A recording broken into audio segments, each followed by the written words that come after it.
இந்த கடாயில் முதல்ல கோவக்காய் நல்லா பச்சையாக தான் இருந்தது. கொஞ்சம் லைட்டாக கவனிக்காம விட்டதுனால எப்படி கருகி போச்சு பார்த்தீங்களா? இதே மாதிரி தான் நம்ம எவ்வளோ தான் பசங்களை பார்த்து பார்த்து வச்சுருந்தாலும் எங்கேயோ ஒரு இடத்துல நம்ம ஜஸ்ட்டு கொஞ்சம் அசந்த நேரத்தில் ஏதாவது ஒரு மிஸ்டேக் நடக்குது.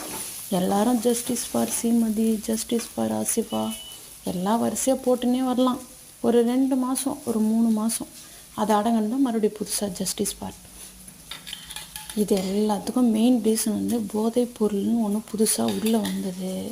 இப்போது சின்னவங்க பெரியவங்கன்னு இல்லாமல் எல்லாருக்கும் எல்லாம் நடக்குது.